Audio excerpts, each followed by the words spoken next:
Empowering Minds team was formed, I would say, about 2 years ago. And Laura and myself actually did one of the first webinars ever. And then Jenny did it with us. And then we just sort of made it a thing and we started calling it the Empowering Minds team.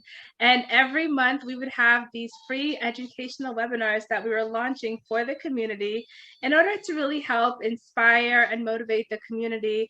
And it started off as a really small thing. And now it has grown into this. And we are just so happy. And I'm so proud of these ladies who are by my side as the Empowering Minds team.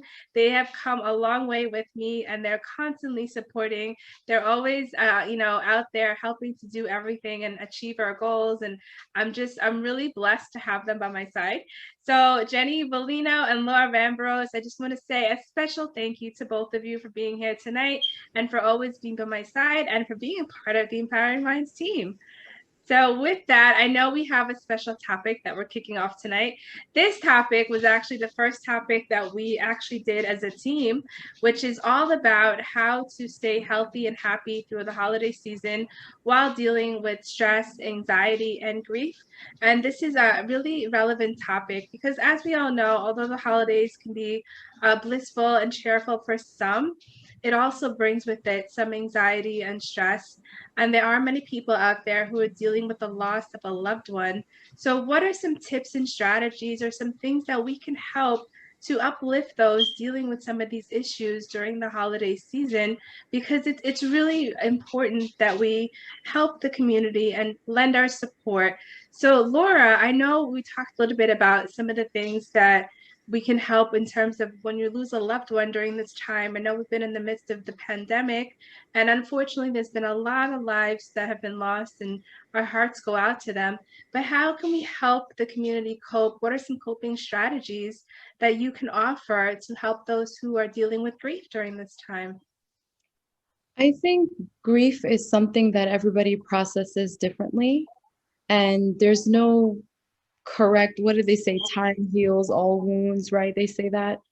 But I don't know. I don't really think I believe in that. I think it's a matter of grief is something that it's love that you're not able to share and show anymore because that person is no longer existent, right? So it's love that you kind of have to like stifle, right? But it's like, well, what about if you take that love and you be what you love most about that person? And that's what I try to do. That's how I try to honor loved ones. And I've there's been a lot in the past couple of years of loved ones that I lost, and I just try to honor them every day by being what I loved so most about them. Like with my uncle, he was always so calm and cool and collected, and I just love that about him. He always knew how to just be so cool. He always knew what to do. It's like he was always that person, and you never saw him lose it ever. So that's what I try to embody. I'm like, he was always cool. He was always like solid as a rock. How did he do that? So that's what I try to embody. And I always just try to link like what would they have enjoyed the most? What would they love the most? So he was Thanksgiving. Okay. My uncle was Thanksgiving. Like that, every Thanksgiving memory I have was him. So I make his favorite dishes. I know how important the holiday was and what it meant to the family. So I try to create that in my own family with my own loved ones. I try to recreate recipes. I try because they're so super top secret. So I really try to recreate some of those recipes. And I think just by honoring them in your own little way, Right. that's how, and you talk about them, let your family member, like, because I think we try not to bring it up because it's so painful. Right. And But it's like that you sometimes were, is the problem. yeah, Right. And by burying it, it tends to hurt a lot more. yes, And I heard somebody say this today, and I so hmm resonated with it, that hmm it's okay not to feel cheerful and not to feel happy during the holiday season yeah, because you're Yeah. dealing with something like grief. yeah, It's okay to invite those feelings hmm of grief and pain and sadness, because I'm a true believer in feeling everything for what it truly is and letting yourself embrace those emotions little by little. Because if you bury them, then it just becomes more overwhelming. And I see Jenny yeah. was chiming in, and it seems like you agree, right, Jen? Yeah, no, totally. I wanted to say that it's important to meet people where they are. So if you're inviting someone that's going through grieving or that has lost someone to maybe your holiday, gathering, maybe it took them a lot to even say yes to attend, this gathering. So if they're there and they don't want to act cheerful, like it's important to not push them, be like, have a good time, it's the holidays. Look, we're all Just like be happy. understanding. No, let them be, like, and just respect them, have empathy, for people, because you don't know, exactly the emotions that they're going through. So it's just having that compassion and meeting them where they're at that current moment. No, exactly. And I love that you said the compassion and understanding, which brings me to another great point of like, a lot of us are going to be seeing families and friends for the holidays. And sometimes that can be a little pain in the butt for some of us, because sometimes families tend to say things or do things. And, sometimes they tend to get on our nerves. And I know Laura's everybody like, out there listening has experienced this, but I think it's really important. Some of the tips and strategies that I wanted to share is like really about being understanding and compassionate and giving yourself and giving others around you grace. Just knowing that, this is the first time you may be seeing some of your family members since the pandemic. Be grateful for that. Accept that gratitude into your heart. Be understanding, and maybe set some expectations for yourself and set some boundaries for yourself. Because let's say you end up at the dinner table with somebody passing the mashed potatoes and making a comment, just be ready and prepared for how you may want to respond to that, rather than getting heated in the moment and sort of ruining the whole holiday season because you get upset. So it's about having that self-control and being compassionate, being understanding, and giving others around you grace while giving yourself grace, because it's okay to have and feel these emotions, right? Absolutely. Totally. Yeah. Yeah. And I want to say something else though, because with the gatherings of the family, and you have a big family, so I know this happens a lot with there's a family gathering that's happening that is, because of the pandemic and everything like that, you have to be vaccinated for it. So there's certain family that were not invited because they're not vaccinated. So it's just like, again, being understanding and compassionate during this time, because this is what's happening in the world, and we have to respect, each other's, homes, like, and what they want, how to celebrate their holidays. So. Yes. Yeah. Yeah, and their rituals and their customs.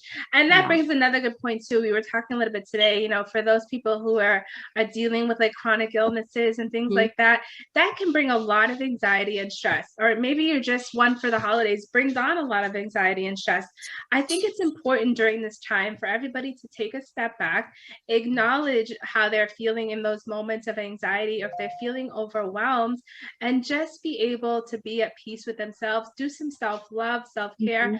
I know that people probably have a lot of family members coming over, but take the time out for yourself. Make sure that you are getting your rest, you're keeping with your consistent routine. I know when you have family over, it's hard to like get your routine back to normal, but just keep trying to do the things you're doing. I know for me, I'm going to have family visiting, but I'm going to get up every morning and do the exercise and stick with my diet, because I think once you get out of your routine and consistency during the holidays, you kind of get off balance. And once that imbalance sets in, that's when the overwhelming stress can also take over and sort of seep in, right? Yeah. And I think that we tend to do, well, at least me, like tend to do more during the holidays, because you're just trying to see everyone and do all the things. And maybe it's work and family, presents, like scheduling things like of like all the celebrations that are happening and or traveling. So like it's holiday burnout. Like I know I've been feeling holiday it, burnout is so true. And Jenny, you being an entrepreneur, and I know you how are you balancing all this? Because you are a true boss, babe. Let me tell you. And you are juggling I don't even know if I'm balancing it, because I was stressed out and tired like last week, and I was like, I'm done with everyone. I just need a break. Like I don't want to look at my phone. I'm not answering messages. Like I'm not doing anything. I love the honesty. Yeah, because you need it. You need the That's break, you know? that's the realness of it, is that, Yeah. you know, burnout happens, and it's so Yeah. true. And sometimes you just get fed up, and like Jenny just Yeah. said, like, you just don't want to do anything. And I totally get that, which is why I also think, and I'm horrible at this, and I know my husband's listening in and he's going to totally agree, I cannot disconnect from my phone and my computer and technology when I'm supposed to. And I'm working on that, everyone. I am. But so I'm going to give the advice. I get I'm gonna it. preach it. I'm not practicing it, but I'm going to I preach completely it. understand. Yep. Yes, you need to disconnect from technology, Mhm. especially during the times you're with your family and friends. And Right. the holiday seasons are a time to enjoy those cherished moments and make those memories. Don't be on your phone checking your Yes, social be media present. posts. Don't So be, true. you know, try Yeah. not to work during those times. I'm Mhm. guilty. I will say it. I know a lot of us are, but hey, I got to put it out there because it's so important that we take a step back and Mhm. we release from technology and enjoy the moments that we have with our families and loved ones, because they go so quickly. They Yeah. really. Sorry, Yes. Laura, were you saying No, something? no, no. They really do. It's true. Like I'll put my phone in and I'll forget about it, and then I'm like, "Where's my phone?" I realize I've gone like hours, without my phone, and I can't find it. And sometimes that feels so good.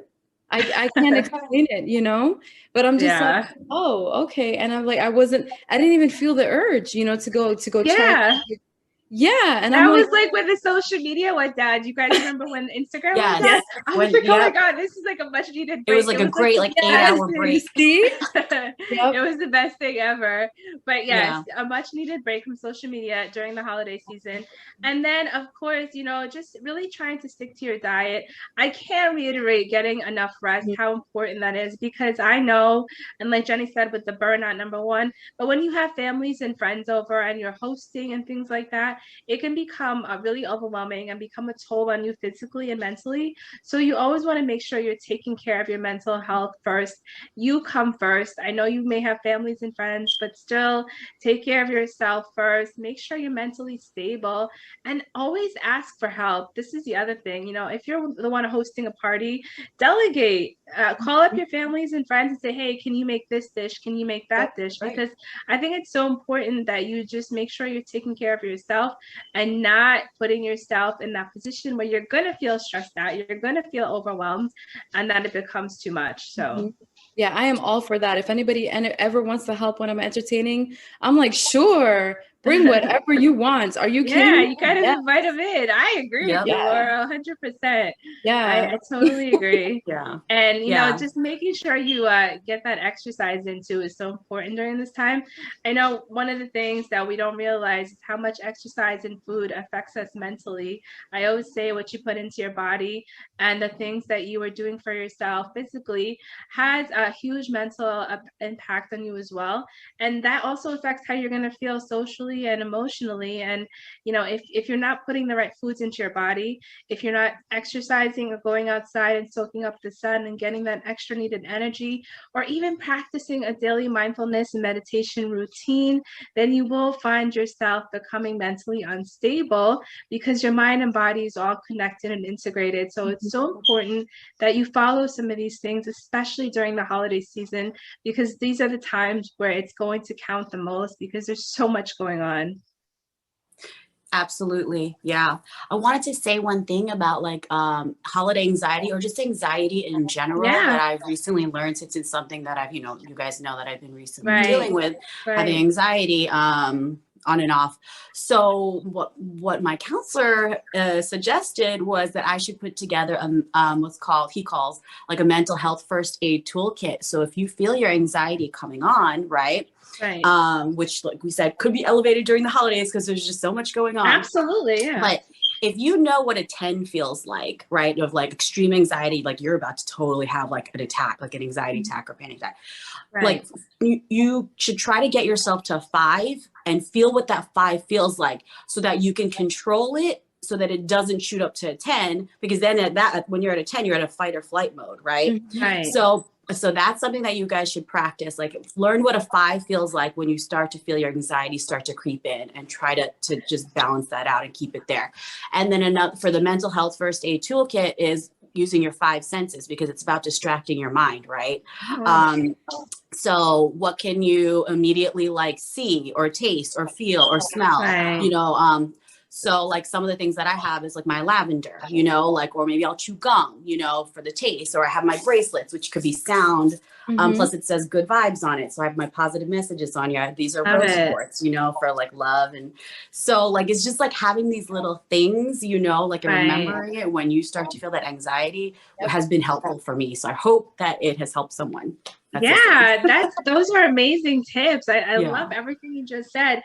And you know what? It's also about just being present in those moments and just feeling it for what it is. And I know, like, I think I've had a couple panic attacks myself, and I felt that anxiety coming on in certain situations. And I know, like, when it's about to happen, like, that's when I need to take a step back, take a couple of deep breaths, and just recognize and acknowledge what's happening and be able to just embrace it. And when I do that, that's when I actually calm down. I feel like I get more anxious when I start getting a lot more scared about it, and I'm like, oh my God, what's happening? What's going on? And I can't breathe.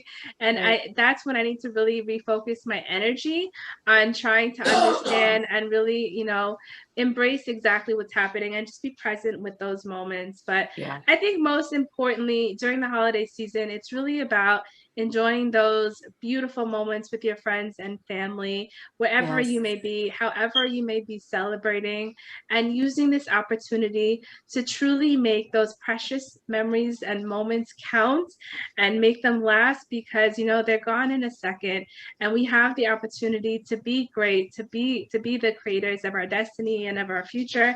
And regardless of what you're facing, regardless of the challenges that may be right in front of you, look towards your family for healing, health, and happiness, because they are the ones to really come into your hearts and warm your hearts with that gratitude and forgiveness. And they're always going to be there. Family is always going to be there for you, right? Yes, absolutely. That was great, Jen. Thank you. No problem. So any lasting words, ladies? So just so everybody knows, we always love to talk about Netflix and all of our Empowering Minds talks. So you need that though. Like you need to just sometimes just zone out and watch something and not worry about anything else going on. Like, you need that exactly. time. So ladies, what is the newest Netflix shows that we are watching? Oh my gosh. I'm binging on Christmas movies. I'll tell you that right now. Yes. I'm not gonna lie, and I'm not scared to admit it. Nope. I love all of the holiday Christmas movies on Netflix. Yep. What's the new one, Laura? I know you're binging on something these days. Yeah, I've been watching The Wheel of Time, and it's going really good. Yeah, on Amazon. That's actually nice. Yeah, that's going really good. Cool. Yeah.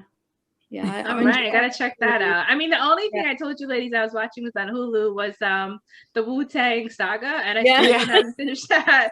So I need to get back to my binging. Jen, what have you been watching? Oh my gosh, I just started getting into Schitt's Creek and Selling Sunset. So nice. Nice. Nice. So this is all part of it. Everyone who's listening out there, it's all about making it these fun moments and just enjoying it, enjoying the laughter, enjoying the cheerfulness, and just go out there and do the best that you can and make the best out of these precious moments, because like I said, it doesn't last forever. And these are my beautiful Empowering Minds team. Laura, Jenny, thank you